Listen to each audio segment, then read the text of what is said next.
اللہ اکبر اللہ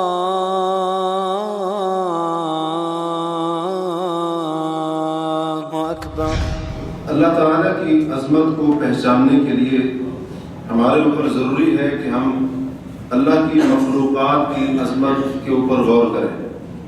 مثال کے طور پر فرشتے ہیں جنہیں اللہ تعالیٰ نے نور سے پیدا کیا ہے۔ ان میں سے ہر ایک فرشتے کی کوئی نہ کوئی ذمہ داری ہے۔ بعض فرشتے ان کی ڈیوٹی انبیاء تک وحی اور پیغام پہنچانے کی تھی، جیسا کہ حضرت جبریل علیہ السلام ہے۔ بعض فرشتوں کی ذمہ داری ہواؤں کے اوپر ہے، بعض کی ڈیوٹی بارش کے اوپر ہے، اور بعض کی ڈیوٹی کائنات کے کسی اور امور اور معاملات کے اندر ہے۔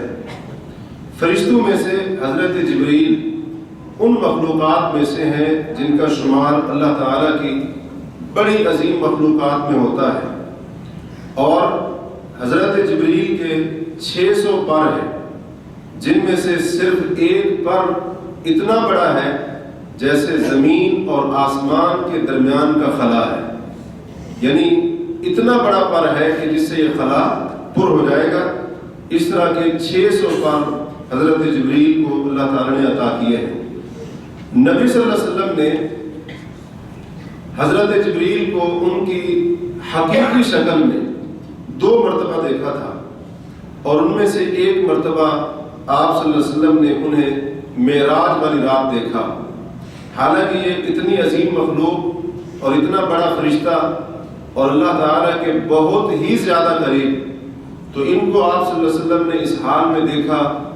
آپ فرماتے ہیں میں نے جبریل کو اس طرح دیکھا جیسے ایک پرانا بوسیدہ چمڑا ہوتا ہے، اور ان کی یہ حالت اس لیے تھی اللہ کی خشیت، اللہ کے ڈر اور خوف کی وجہ سے، کیونکہ یہ اللہ کے بہت زیادہ قریب، اور اسے اللہ کی عظمت کا بھی اسی حساب سے بہت زیادہ علم اور پتہ ہے۔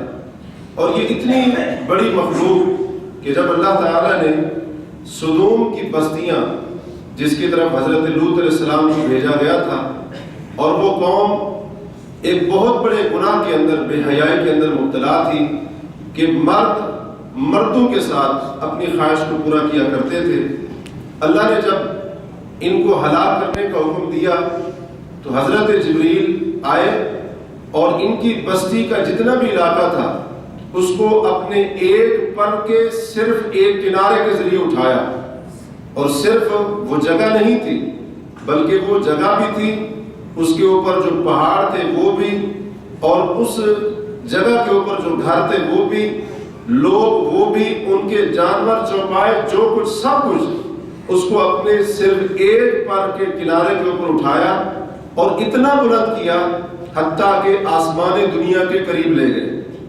اور مفسرین کہتے ہیں کہ ان کے کتوں کے بھونکنے کی آواز، ان کے گدھوں کے ہینگنے کی آواز پہلے آسمان دنیا کے فرشتوں نے سنی، اور پھر وہیں سے انہوں نے اپنے اس پر کو تھوڑی سی حرکت دی اور اس بستی کو الٹ دیا، اس کا اوپر والا حصہ نیچے کر دیا، اور وہیں سے ان کو مار پھینکا نیچے، اور اوپر سے اللہ تعالیٰ نے ان کے اوپر پتھروں کی بارش برسائی۔ اللہ فرماتے ہیں مصومۃ عند ربک، یہ بستی اللہ تعالیٰ کے ہاں نشان زدہ تھی، اور یہ ظالموں سے کچھ زیادہ دور نہیں ہے۔ ابن کثیر رحمہ اللہ اپنی تفسیر میں فرماتے ہیں کہ اس بستی کے افراد کی تعداد اس وقت جب ان کو ہلاک کیا گیا 4 لاکھ لوگ تھے۔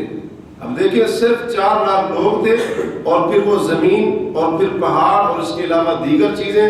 حضرت جبریل نے ان تمام چیزوں کو اپنے ایک پر کے ایک کنارے کے ذریعے اٹھایا اور بلندی پر لے گئے اور وہیں سے پھینک دیا۔ تو اس سے پتہ چلتا ہے کہ جبریل کتنی بڑی مخلوق ہے۔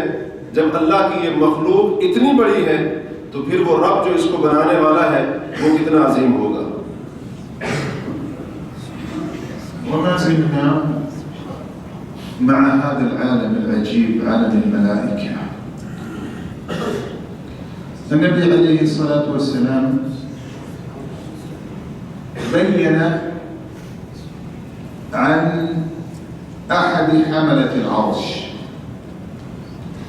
يوم القيامة يحمل عرش الله 8 من الملائكة كما ذكر الله في القرآن. لكن هؤلاء الملائكة الذين يحملون عرش الله يبين لنا النبي عليه الصلاة والسلام صفة أحدهم لكي نتبين عظمة الله جل جلاله. فيقول النبي عليه الصلاة والسلام في الحديث الصحيح: أذن لي أن أحدث عن أحد حملة العرش ما بين شحمة أذنه إلى عاتقه، يعني هذه المسافة من الأذن إلى العاتق مسيرة 700 عام. يعني رقبة هذا المخلوق طولها 700 عام.